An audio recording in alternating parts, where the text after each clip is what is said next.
தாவேக்கால இணையறாங்க. இது எப்படி சார் பார்க்குறீங்க? இப்போ நம்ம வந்திருக்கிறது தொழிற்சங்க தலைவர் சங்கரதாஸ் அவர்களுடைய மறைவு, அது குறித்த துக்கம். அவரை பற்றி முதலில் கேள்வி கேட்டால் நன்றாக இருக்கும்.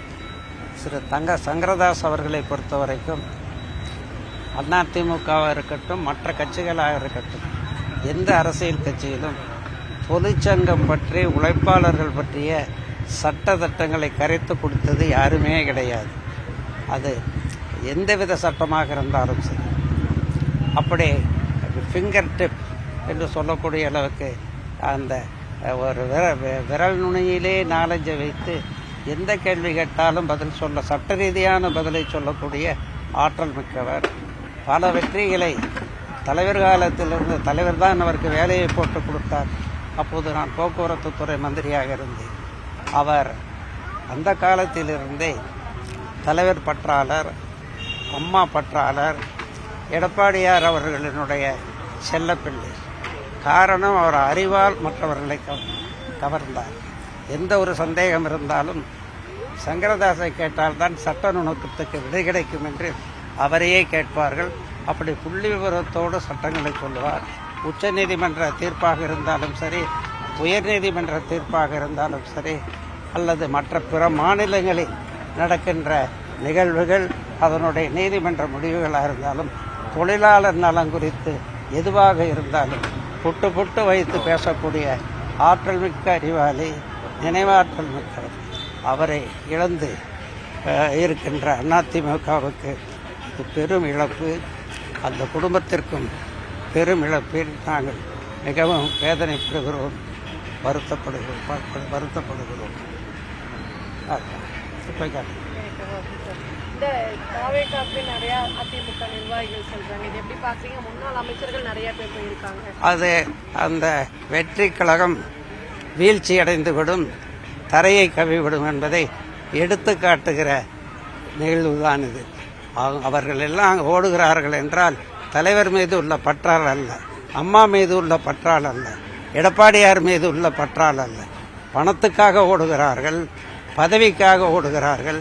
அவர்களுக்கு இயக்கப்பற்று இல்லை, திராவிட உணர்வு இல்லை, அம்மாவினுடைய உணர்வு இல்லை, புரட்சித் தலைவரினுடைய உணர்வு அற்றவர்கள். அதை பற்றி கவலைப்பட வேண்டாம், சரிந்து கொண்டிருக்கிறது.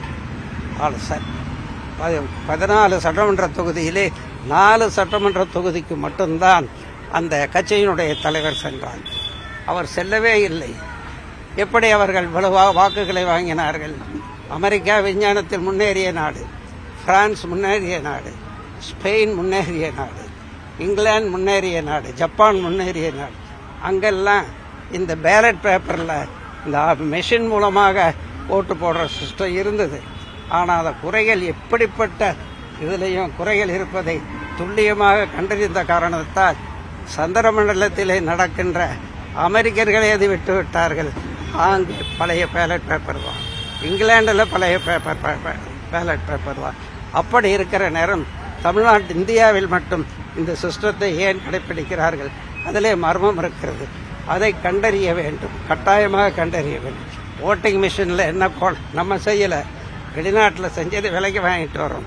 அது பணக்கார முதலாளிகள் என்ன வேண்டுமானாலும் செய்யலாம், எப்படிப்பட்ட ஓட்டிங் மிஷினை வேணாலும் வாங்கிட்டு வரலாம். அவ்வளவையும் செக் பண்ணுறது அப்படின்னா 1 வருஷம் 2 வருஷம் ஆகும். முதல்ல சரியாக விழும், மறுபடியும் பிரித்து ஒவ்வொன்றா பார்க்கறதுனா வருடக்கணக்கில் ஆகும். எனவே அப்படியே விட்டுறாங்க. அன்கொஸ்டின் தான் இருக்குது. உச்சநீதிமன்றத்தில் கேஸை இப்போ போட்டிருக்காங்க. எனவே மெஷினில் கோளாறா, சூழ்ச்சிகள் காரணமா, அல்லது கள்ள ஓட்டா, ஏதோ ஒரு சூழ்ச்சி நடந்திருக்கிறது, அதிகாரிகளை வைத்துக்கொண்டு இந்த சூழ்ச்சியை செய்திருக்கிறார்கள் என்ற செய்திகளும் வருகிறது. எனவே அது வெற்றி அல்ல, அது கட்டாயமாக சில மாதங்களில் சரிந்து விழுகிற ஒன்று. மேட்டூருக்கு 12ஆம் தேதி இந்த பாசன வசதிக்காக தண்ணீர் திறப்பாங்க. ஆனால் இந்த வருஷம் திறக்க முடியாத ஒரு சூழ்நிலை இருக்கு. தமிழக சார்பில் அது தொடர்பாக எதுவுமே இன்னும் வாய் திறக்காம இருக்காங்க. இது எப்படி பார்க்குறீங்க சார்? அதற்கெல்லாம் கட்சியினுடைய பொதுச் செயலாளர் திரு எடப்பாடியார் அவர்கள் தக்க பதிலை சொல்லி இருக்கிறார், சொல்லுவார். 5 மாத காலம் புதுசா பதவி எடுத்திருக்காங்க. இதை எப்படி பாக்குறீங்க சார்? இந்த ஆட்சி 5 வருஷம் நீடிக்கும்னு நினைக்கிறீங்க? நாட்டை பற்றியே தெரியாதவர்கள் நாட்டை ஆளுகிறார்கள் என்றுதான் தெரிகிறது.